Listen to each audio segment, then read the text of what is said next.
quiero presentarte la construcción de un frecuencímetro. Yo estaba buscando un frecuencímetro, dije, bueno, voy a ver cómo funciona el portal chino de Alibaba. Total, que vi un frecuencímetro, el que estás viendo, ese era el anuncio, y dije, bueno, lo voy a comprar. Ponía un tiempo de entrega de hasta 7 días. Para los 4 días estaba en casa. Con portes incluidos no llega a 10 euros, 9 y pico. El precio era muy bueno, con lo cual me sorprendió también que la logística de entrega francamente buena, venía muy bien en un sobre.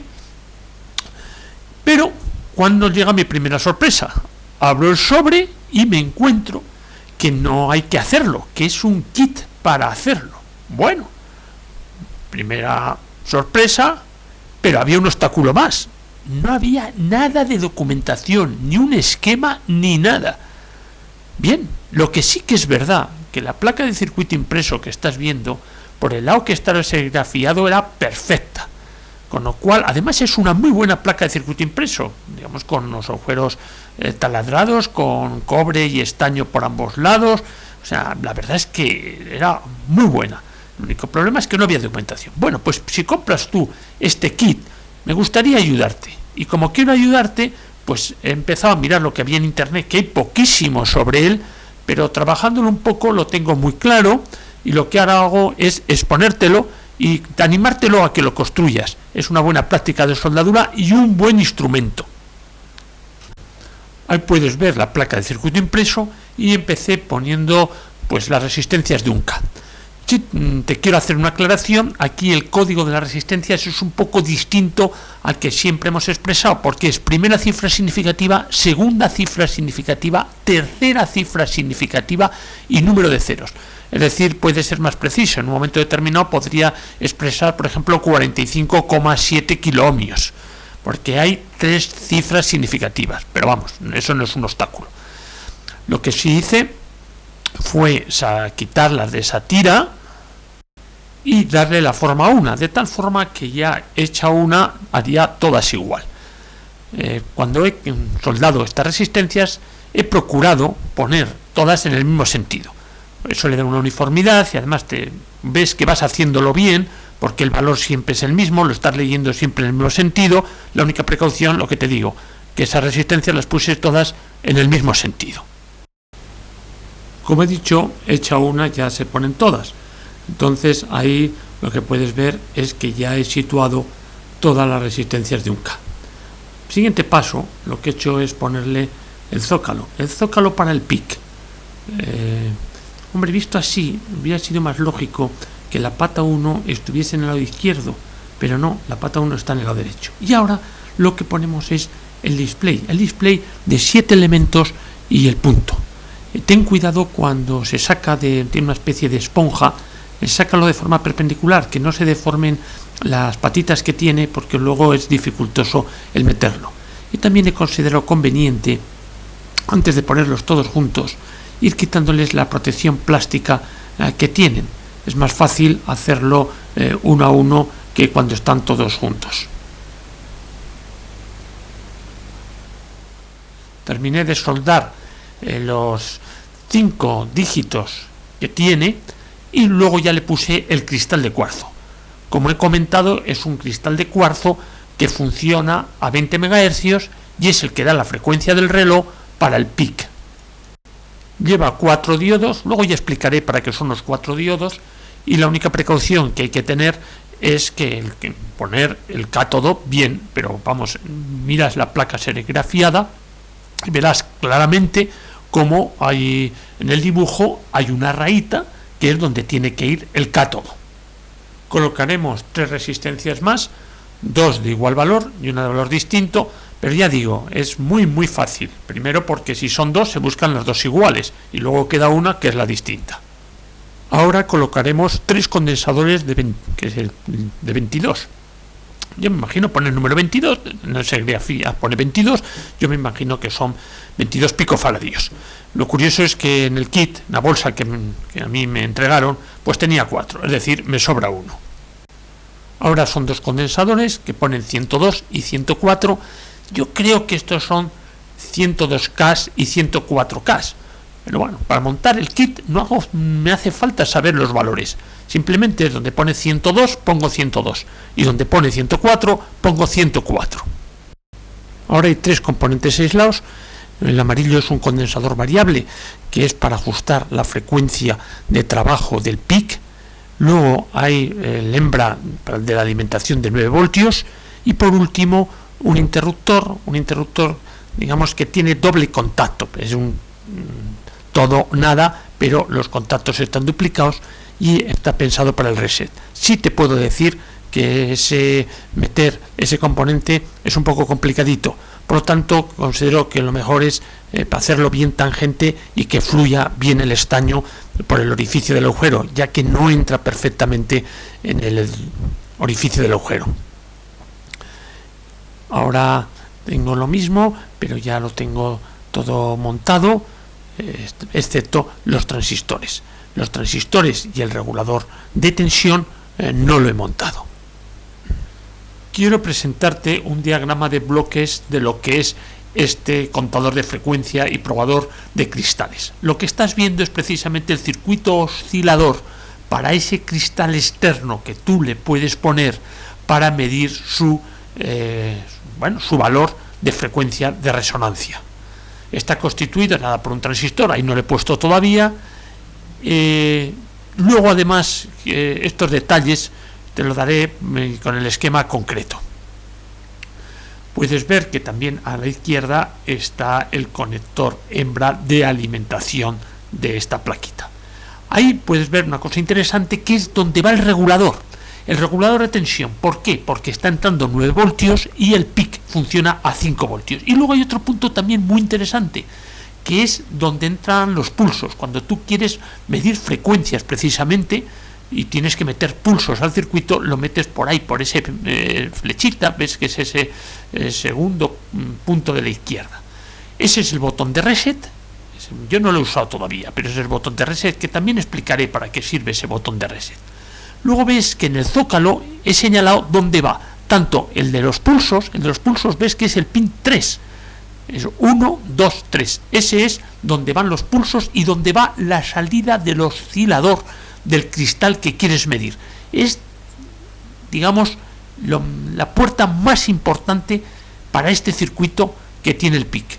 Y luego, a la derecha, es una cosa curiosa, que es sencillamente para controlar el quinto dígito necesitaba una puerta que no la tenía precisamente en el PIC, y lo que ha hecho es simular o controlar mediante una puerta NAND muy básica, que son un transistor y una serie de diodos.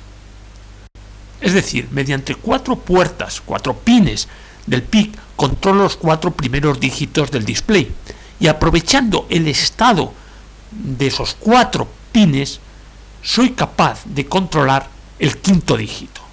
Bueno, y luego hay una cosa importante, que son los 2 agujeritos donde se coloca el cristal de prueba, el cristal que quieres conocer a qué frecuencia resuena. Lo puedes ver en la parte inferior, más o menos casi en el centro, tirando a la izquierda. Esos son los 2 agujeritos para meter el cristal de prueba. Este es un oscilador tipo clap que usa esta plaquita de este frecuencímetro para poder conocer el valor del cristal que quieres medir. Como puedes ver, a la izquierda precisamente está ese cristal que yo introduzco entre los 2 pines para medir. Después hay un pequeño circuito, ese circuito resonante constituido por los 2 condensadores de 22 picofaradios y ese transistor que puedes ver, transistor NPN. Esos pulsos que generan, yo los llamo al pin 3 del PIC. Ya te he dicho, el pin más importante que tiene este microcontrolador. Es el evento que espera el microcontrolador, que le estén entrando impulsos por ese pin. Entonces el generador, este oscilador, genera impulsos y el PIC a través del puerto 3 los mide. Bueno, y este es el regulador. Es un 7550. Bueno, tiene menos potencia que el 7805, pero que le es válido para alimentar el PIC. Hay que tener en consideración que el PIC se alimenta a 5 voltios y la placa la estamos alimentando a 9. luego nos hace falta un regulador para que la tensión que le entre al PIC sean los 5 voltios. Y ese es el pinout del microcontrolador. Y quiero que conozcas unas patas importantes. La 3, entrada de impulsos, muy importante. La 4, el reset. La 5, la masa de la alimentación. Y el 14, el positivo de la alimentación, es decir, los más 5 voltios. Aquí tenemos todo el hardware del microcontrolador. Entonces, ¿qué es lo que tiene que hacer el microcontrolador? Pues contar los impulsos que le llegan por la puerta 3. Y estos impulsos le pueden llegar desde porque estoy probando un cristal de cuarzo o porque le estoy metiendo un generador externo. Bien, cuenta, y una vez que ha contado, lo que tiene que hacer es displayarlo. Y para eso tiene todo el resto de las puertas, para displayar.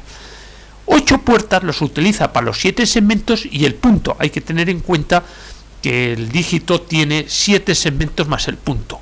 Y luego 4 puertas las utiliza para decir cuál de los dígitos tiene que estar encendido.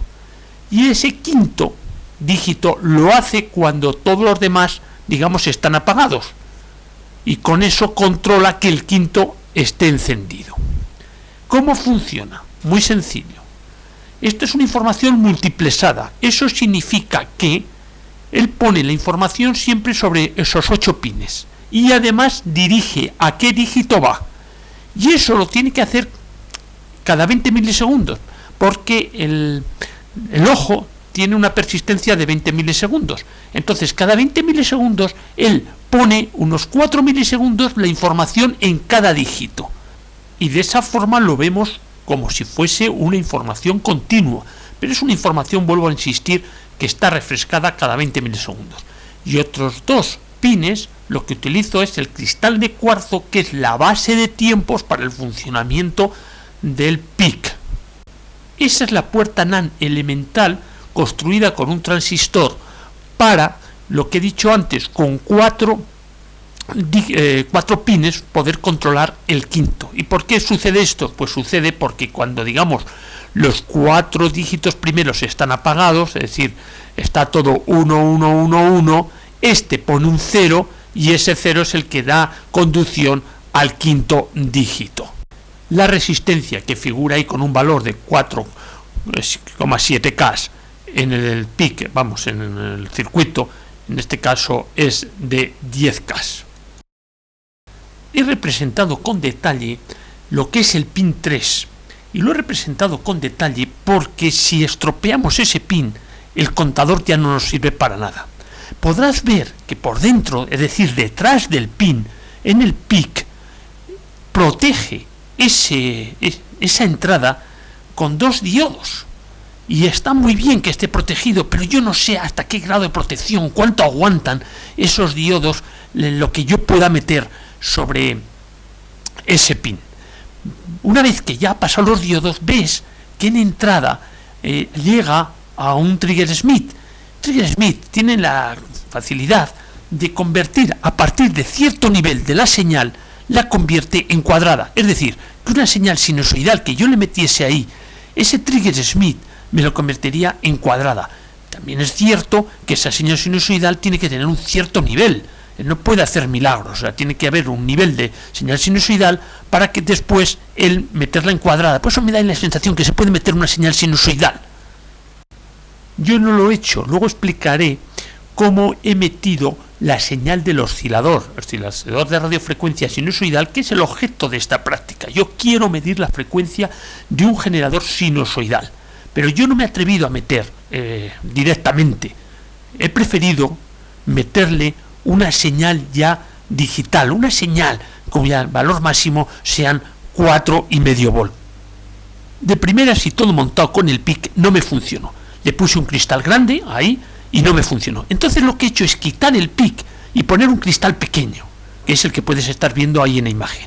Y entonces he visto que sí tenía señal en el punto 3. Esta es la señal en el osciloscopio. No es una señal que se pueda ver muy bien, porque el ancho de banda de mi osciloscopio es de 10 megas y estamos tratando señales de 6 megas. Creo que no es a pulsos, a mí me da más la sensación que es sinusoidal y que tiene una amplitud máxima de casi 7 voltios. como ya tenía señal, tenía seguridad que tenía señal, le he puesto el PIC y puedes ver la satisfacción de poder ver ahí 6 megas, bueno, y los decimales. ¿Por qué no me funcionó antes? Yo creo, porque le puse un cristal, el que estás viendo tú ahora ahí, un cristal grande que yo creo que no daba chicha, el oscilador, para poderle oscilar ese cristal. Ya sabes que mi idea es tener un frecuencímetro. Entonces, mi generador de radiofrecuencia saca señales sinusoidales.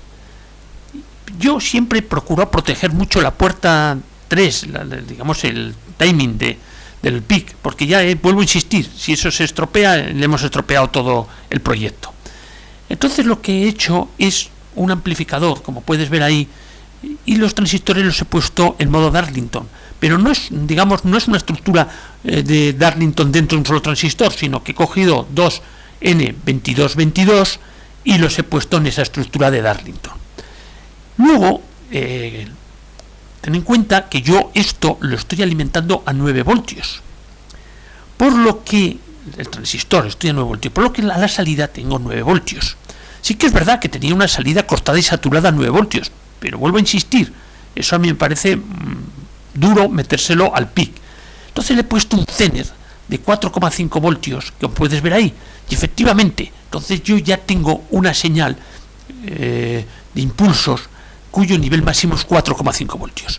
Pero como todavía quería asegurar todo más, lo que he hecho es un pequeño regulador, un 7805, y ponerle a la salida un 7414, que también es un inversor, pero con estructura de trigger Smith. Eso me permite que esos pulsos que salen de ese diodo Zener, meterlos en el trigger Smith y salirme una onda todavía mucho mejor. Y creo que eso es lo que he aportado yo a este proyecto. He aportado un amplificador que así me independiza bastante de la salida que tenga yo en el generador de radiofrecuencia. Después, asegurarme que esa señal tiene un nivel de salida máximo de 4,5, meterla ya en un trigger Smith alimentado a 5 voltios, y esa salida de ese trigger Smith, que la salida es, creo que es la 2, sale por la 2, le entra por la 1, o sea, lo que es, bueno, en este circuito que he puesto arriba lo he puesto por otro, podría ser igual por cualquiera de los pines que tiene actuando como inversor. Me parece que aquí he puesto, bueno, en la realidad he puesto los pines 1 y 2. Y eso ya me permite estar sacando a la salida una onda a impulsos que, además, con una señal de entrada sinusoidal relativamente pequeña, tengo esa salida a impulsos con una tensión máxima pues de 4,5, 4,6 voltios. Ahí te presento la gráfica. La sinusoide y la señal de entrada están en escala muy distinta. Esa señal de entrada será del orden de medio voltio, quizá ni llegue, pico a pico. Y la otra que puedes ver es la señal ya de salida del 7414, ese trigger Smith que te dije, que esa es la señal que voy a meter precisamente al PIC. Por el pin 3 le voy a meter esa señal. Bueno, pues ahora meto la señal del oscilador ya a todo el conjunto, es decir, pasando por el amplificador que te he dicho que hice, ese amplificador conversor de una onda sinusoidal en una onda, digamos, cuadrada, o por lo menos de dos niveles lógicos, ceros y unos. Y ahora voy a ver cómo, con gran alegría por mi parte, el PIC ya está marcando la frecuencia que le estoy metiendo. Como verás, indica 457, un punto. El centelleante indica kilohercios, cuando está fijo indica megahercios. Puedes ver también ahí con detalle lo que te he contado, el amplificador, el Darlington, el montaje Darlington, vamos, con los dos transistores, el regulador, el 7805, y el circuito integrado, el 7414. Bueno, yo ahora estoy tocando alrededor de la frecuencia precisamente de 455, 456, porque la frecuencia que quiero tener y conocer y meter a un receptor de radio es la frecuencia intermedia que ese receptor necesita, que son 456. Puedes ver que el PROMAS no indica exactamente, claro, 456 es imposible que indique, pero está un poquito desviado. Entonces esto me ha servido a mí para conocer con exactitud la frecuencia que meto. Quiero conocer hasta dónde es capaz de darme indicación, porque lo que está claro es que el generador de radiofrecuencia que yo tengo, conforme sube la frecuencia, la señal sinusoidal que saca es menor. Entonces, claro, aunque le he puesto un amplificador, el amplificador llega hasta un límite, no puede amplificar tanto como para luego sacar, digamos, poner en corte y en saturación el transistor de tal forma que salga una onda cuadrada. Y por eso, pasado 1,8 MHz, vemos cómo parece que la frecuencia decae. No es que decaiga, lo que decae es la señal, entonces ya empieza a contar mal. Yo aquí ya solamente hago cambio de escalas dentro de lo que es mi generador de radiofrecuencia, y podrás ver que cuando estoy midiendo kilohercios, el punto es fijo. No, perdón, el punto es centelleante. Este montaje tiene dos acciones de mejora: hacerle un preamplificador de más ancho de banda, de tal forma que podamos medir señales sinusoidales de frecuencia superior a 1,8 MHz con el oscilador que yo tengo, y además podríamos trabajar también con el reset. Este PIC tiene una programación interna que permite hacer algunas cosas, pero sí que es verdad que lo haremos, si tengo tiempo, en otro vídeo. Muchas gracias por la atención.